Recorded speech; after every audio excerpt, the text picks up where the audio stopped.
దోమలు కానీ ఈగలు కానీ గుడ్లు పెట్టడానికి ఆస్కారం ఉంటుంది. ఆ గుడ్లు పెట్టి ఏమైతే అంటే అవి వాటి సంతతిని పెంచుకొని మళ్ళీ మన ఇంట్లోకి వచ్చి కుట్టడం జరుగుతుంది. కాబట్టి దయచేసి ప్రతి ఒక్కరూ దోమలు ఈగల బారిన పడకుండా మనకు ఈ జ్వరాలు రాకుండా ఖచ్చితంగా పరిసరాలన్నీ పరిశుభ్రంగా ఉంచుకోవాలి.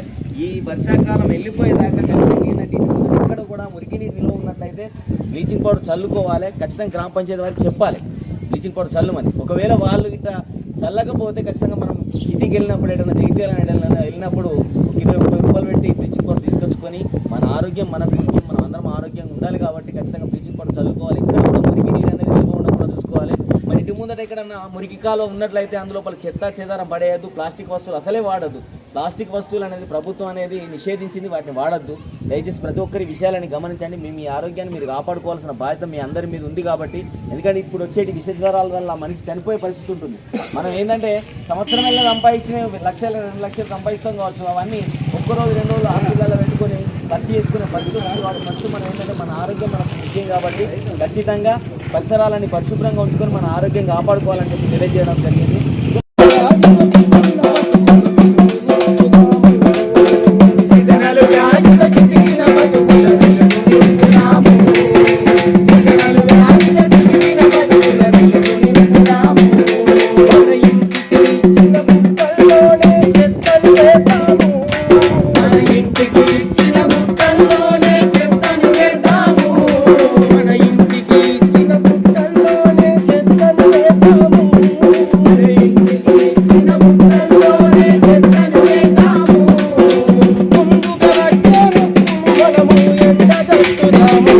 మనము ఎండగట్టుదాము, పరిసరాలను శుభ్రం చేయగట్టుగా పూనుదాము, సిగనలు వ్యాధిన చితికిన బతుకుల వెలుగు నింపుదాము, సిగనలు వ్యాధిన చితికిన బతుకుల వెలుగు నింపుదాము.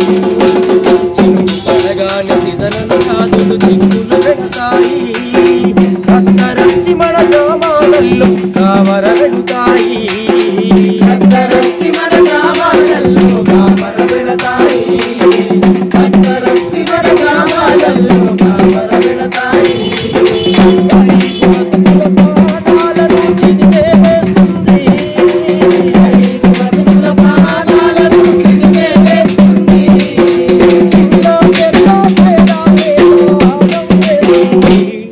అది అందరికొస్తుంది. పరిసరాలను శుభ్రం చేయబోతున్నాము, సిగనలు వ్యాధిన చితికిన బతుకుల వెలుగు నింపుదాము, సిగనలు వ్యాధిన చితికిన బతుకుల వెలుగు నింపుదాము.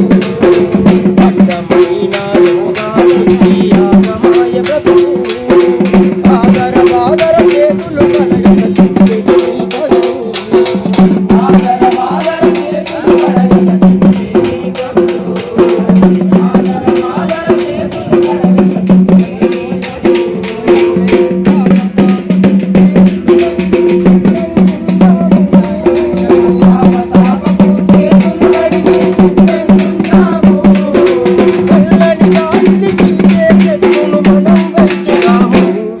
ఇక మనం వెంచుదాము, పరిసరాలను శుభ్రం చేయబోతున్నాము, సిగనలు వ్యాధిన చితికిన బతుకుల వెలుగు నింపుదాము, సిగనలు వ్యాధిన చితికిన బతుకుల వెలుగు నింపుదాము. సర్కారిచ్చే సౌకర్యాలను వినియోగించుదాము, పాడుతూ పాడుతూ ఊరు వాడ బాగు చేసుకుందా, పాడుతూ పాడుతూ ఊరు వాడ బాగు చేసుకుందా, పాడుతూ పాడుతూ ఊరు వాడ బాగు చేసుకుందా. బడిలో గుడిలో బజారులలో శుభ్రం చేద్దాము, బడిలో గుడిలో బజారులలో శుభ్రం చేద్దాము, బడిలో గుడిలో బజారులలో శుభ్రం చేద్దాము, బడిలో గుడిలో బజారులలో శుభ్రం చేద్దాము. స్వచ్ఛమైన మన పల్లెలను నిర్మాణం చేద్దాము. మన ఒక్కల వల్ల కాదు, మనం ఒక్కలం అనుకొని 100 మంది అందరూ అనుకుంటేనే ఏదైనా సాధ్యం. మన గ్రామం స్వచ్ఛత వైపు అడిగేయాలి. మన స్వచ్ఛ గ్రామంగా మన గ్రామం ఉండాలంటే ఖచ్చితంగా పరిసరాలన్నీ పరిశుభ్రంగా ఉంచుకోండి. దయచేసి ప్రతి ఒక్కరు ఏంటంటే మరుగుదొడ్డి ఉన్నా కానీ వినియోగిస్తలేదు. దాదాపు చాలా మంది డబ్బాలు పట్టుకొని పోయే సంస్కృతి మానుకోవాలి. డబ్బాలు పట్టుకొని కట్ట మీద కానీ అటు ఇటు కానీ పోవద్దు. దయచేసి మల విసర్జన ఆరు బయట చేయొద్దు. ఆరు బయట మల విసర్జన అనేది ప్రభుత్వం నిషేధించింది. ఇంకొకటి ఏంటంటే ఇంటి ముందట మనకు చిన్న కాలువలు ఉన్నా కానీ చిన్నపిల్లలు అక్కడనే కూర్చోబెడతారు. అట్లాంటి పరిస్థితి చేయొద్దు. అది ఏంటంటే మనకే అనారోగ్యానికి గురయ్యే ప్రమాదం ఉంది. కాబట్టి దయచేసి ప్రతి ఒక్కరి విషయాలని గమనించండి. మొక్కలు నాటండి, వాటిని సంరక్షించండి, నీటిని పొదుపుగా వాడండి, పరిసరాలని పరిశుభ్రంగా ఉంచుకోవాలని తెలియజేస్తున్నామండి. దీని మీద ఇంకొక పాట ఉంటుంది, మిత్రుడు సురేష్ గారి లోపల ఒక పాట విందాం.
ప్రతి ఒక్కరూ పరిసరాలన్నీ పరిశుభ్రంగా ఉంచుకోండి, మొక్కలు నాటండి, వాటిని సంరక్షించండి, నీటిని పొదుపుగా వాడండి. వర్షపు నీరు కానీ ప్రతి నీరు వృధాగా పోనీయకుండా ముందు తరాలకు అందించాల్సిన బాధ్యత మనం ఉంది. కాబట్టి ఖచ్చితంగా ఇంకొంత తవ్వండి, వాటి లోపల నీరు నిల్వ ఉండేటట్టు చేసుకోండి.